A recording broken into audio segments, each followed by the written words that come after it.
کل رات قومی اسمبلی کی مدت ختم ہوئی یا اس کو ڈیزالو کر دیا گیا ہے چند دن پہلے مدت ختم ہونے سے، اور ملک میں اب نگراں سیٹ اپ آ جائے گا۔ اسی طرح سندھ اسمبلی بھی ایک آدھ دن میں ڈیزالو ہو جائے گی اور سندھ میں بھی نگراں سیٹ اپ آئے گا۔ یہ پورا جو وقت گزرا ہے پچھلے 1.5 سال کا، جو پی ڈی ایم کی گورنمنٹ تھی، اس نے ملک کو مہنگائی، بے روزگاری، غیر قانونیت، لا قانونیت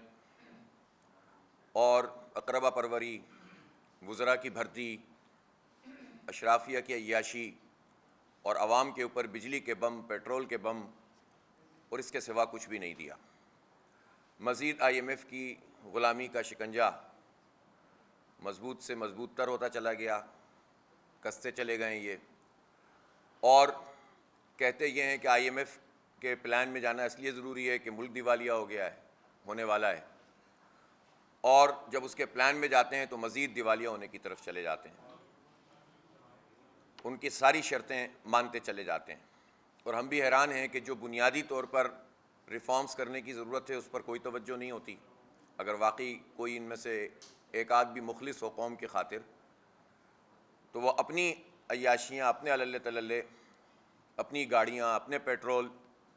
اس کے اوپر کچھ قدغن لگائے، اور ملک میں جتنے بھی طبقات ہیں جو اپنی سروسز کے علاوہ اپنے اور اپنے خاندان کے لیے اگر گاڑیاں اور پیٹرول اور دیگر مراحت حاصل کر رہے ہیں تو اس پہ کٹ لگائیں، لیکن کوئی بھی کرنے کے لیے تیار نہیں ہوتا، اور یہ سارا کا سارا بوجھ عوام کے اوپر ڈال دیتے ہیں۔ اور آپ دیکھیں کہ اس وقت کیا صورتحال ہے کہ 273 روپے کا پیٹرول مل رہا ہے، لوگوں کا ایک طرف سے دوسری طرف آنا جانا دوبر کر دیا گیا ہے۔ پہلے لوگ موٹر سائیکلوں کو استعمال کرتے تھے، اب موٹر سائیکل کا پیٹرول ڈلوانے کے بھی پیسے نہیں ہوتے۔ کسی جگہ میرے پاس آتی ہیں اس طرح کی درخواستیں کہ لوگ بھی کیا کریں کہ کسی جگہ اگر ایک آدمی کی تنخواہ 25-30 ہزار بھی ہے تو اس کا تو موٹر سائیکل سے بھی اگر وہ آئے گا جائے گا تو آدھے پیسے تو اس کے اپنی ملازمت پہ آنے جانے میں لگ جاتے ہیں، لوگ کہاں سے پورا کریں؟ تو ایک پورا ایک زبردست قسم کا کرائسس پیدا کر دیا ہے اس حکومت نے، اور جو اب جاتے ہوئے بھی ایک ایسی انڈرسٹینڈنگ بنا کر گئے کہ جو نگراں لوگ بھی آئیں گے وہ بھی انہی کے جیسے لوگ ہوں گے، اور وہ اسی طرح کے اقدامات جاری رکھیں گے کہ جو انہوں نے طے کیے ہیں، مزید مہنگائی کرنے، مزید بے روزگاری، اور اب سننے میں آ رہا ہے کہ چند دنوں میں پیٹرول کی قیمت مزید بڑھانے جا رہے ہیں۔ اسی طرح وفاقی حکومت ہو یا صوبائی، اب تو ایک ہی ہیں، اور صوبے میں تو 15 سال سے پیپلز پارٹی کی حکومت ہے، اور 15 سال میں اگر آپ لا اینڈ آرڈر کو دیکھیں گے تو بدترین ہے۔ پولیس کی کارکردگی خراب سے خراب ترین ہو گئی ہے۔ آپ تعلیم کا شعبہ دیکھیں گے وہ برباد ہو گیا ہے۔ صحت کے شعبے کی جھلک آپ کو نواب شاہ میں ٹرین کے حادثے کی صورت میں نظر آ گئی کہ خود مراد علی شاہ جو کہ تقریباً 8-10 سال سے خود حکومت میں وزیر اعلیٰ کی حیثیت سے، اور ان کی پارٹی لگاتار 15 سال اور سن 70 سے لے کر 50 سال 55 سال میں 53 سال میں یہی لوگ رہے ہیں حکومت میں تقریباً، تھوڑے سے وقفوں کے ساتھ، اور ان کا حال یہ ہے کہ یہ اپنے بے نظیر آباد میں بھی ان کو یہ عوام کو فیس نہیں کر سکتے اور بھاگ کر ہیلی کاپٹر میں چڑھنا پڑتا ہے، اس لیے کہ عوام اب غم و غصہ ہے ان کا بہت شدید، اس لیے کہ آپ پرفارم نہیں کر رہے۔ لوگوں نے چارپائیوں سے اپنے زخمیوں کو اور اپنی لاشوں کو اٹھایا ہے، اور جب اسپتال گئے ہیں ٹھیلوں پہ اٹھا کر لے کر گئے، اور اسپتال جب پہنچے ہیں تو وہاں کوئی بنیادی سہولت نہیں تھی۔ یہ ہے ان کا نواب شاہ جس کو انہوں نے بے نظیر آباد بنایا، اور آپ اگر کاغذوں میں دیکھیں گے تو پتہ نہیں کتنے ارب روپے ہیں جو انہوں نے اس میں لگا دیے ہوں گے نواب شاہ کی ترقی میں، اور اشتہارات کی مد میں جس طرح سے یہ لوگ پیسے لگاتے ہیں، وہ اشتہارات کے پیسے تو ان کی جیب سے نہیں جاتے، نہ پارٹی فنڈ سے جاتے ہیں، وہ تو سارا کا سارا عوام کا پیسہ ہوتا ہے، جس کو اربوں روپے یہ خرچ کرتے ہیں اخباروں میں، الیکٹرانک میڈیا میں، پھر اب سوشل میڈیا میں۔ اگر اسی کا حساب ہو جائے تو پتہ چل جائے گا کہ یہ کس طرح سے میڈیا خریدنے کی کوشش کرتے ہیں، اور اگرچہ کہ وہ اس میں کامیاب نہیں ہو پا رہے، اس لیے کہ ہو نہیں سکتا کہ عوام میں اتنا غم و غصہ ہو اور اس کا ریفلیکشن نہ آئے، اور نواب شاہ میں مراد علی شاہ صاحب نے زبان خلق کو سمجھ لیا، دیکھ لیا، اور انہیں نقار خدائی سمجھنا چاہیے۔ تو ہم جس شعبے میں ہم دیکھتے ہیں ہمارا سندھ حکومت کا تو بدترین، اب آپ اس میں کراچی کو لے لیجئے، 15 سال جو ان کے مکمل ہو رہے ہیں اب، 15 سال میں پانی کی ایک بوند کا اضافہ نہیں کیا انہوں نے. K4 پروجیکٹ آگے نہیں بڑھ سکا, 25% کام بھی نہیں ہوا اس پہ.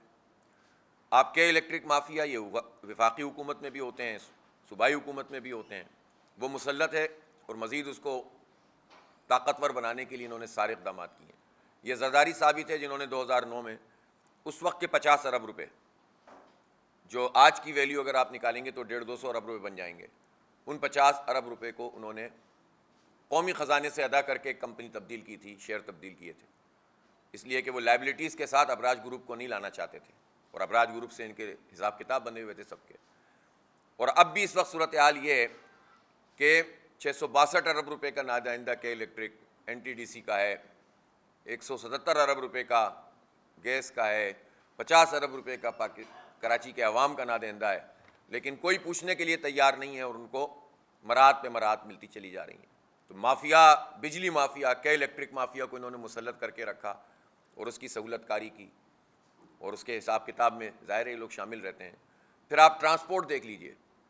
ان کے اس عرصے میں 382 ٹرانسپورٹ کے روٹ بند ہوئے ہیں. وہی 130-135 بسیں لا کر 25 روٹس کا افتتاح کر چکے ہیں اب تک, کبھی نیلی, کبھی پیلی, کبھی پنک, کبھی اورنج,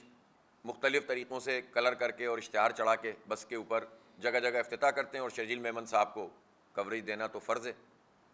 اشتہارات کا تقاضا ہے, تو وہ بولتے چلے جاتے ہیں, لوگ سنتے چلے جاتے ہیں. لیکن عملاً انہوں نے ٹرانسپورٹ کے لیے کیا کیا؟ جو سرکولر ریلوے کا کام تھا, جس کا کوئی میرے خیال ہے 8-10 دفعہ افتتاح ہو چکا ہے اس عرصے میں, اس پہ کام آگے نہیں بڑھا. ماس ٹرانزٹ پروگرام پہ کام آگے نہیں پڑا. ریڈ لائن انہوں نے شروع کی ہوئی ہے, اس کا حال دیکھ لیں کہ جو اربوں روپے سے بنائی گئی یونیورسٹی روڈ, اس کا بیڑا غرق ہو گیا, اور ریڈ لائن کا جو بڑھتا چلا جا رہا ہے, یعنی وہ پروجیکٹ جو 120 ارب روپے کا تھا, اس وقت اس کی جو قیمت ہو گئی ہے وہ تقریباً 250 ارب روپے ہو گئی ہے, اور یہ بڑھاتے چلے جائیں گے.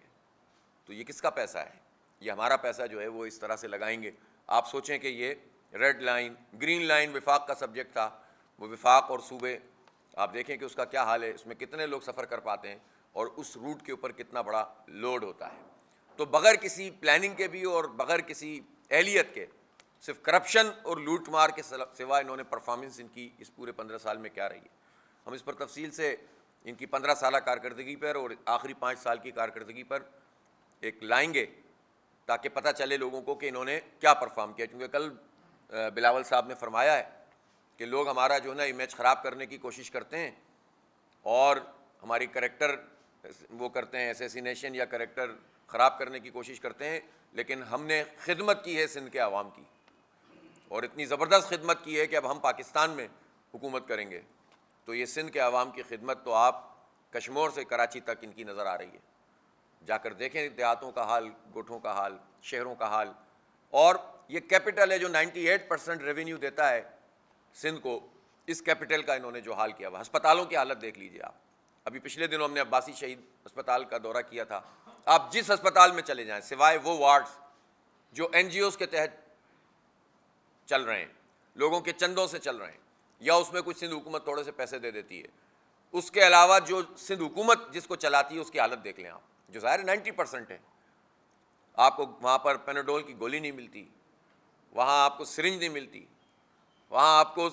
کینولا پہ لگانے والا کینولا تو ملتا ہی نہیں, اس کا ٹیپ نہیں ملتا,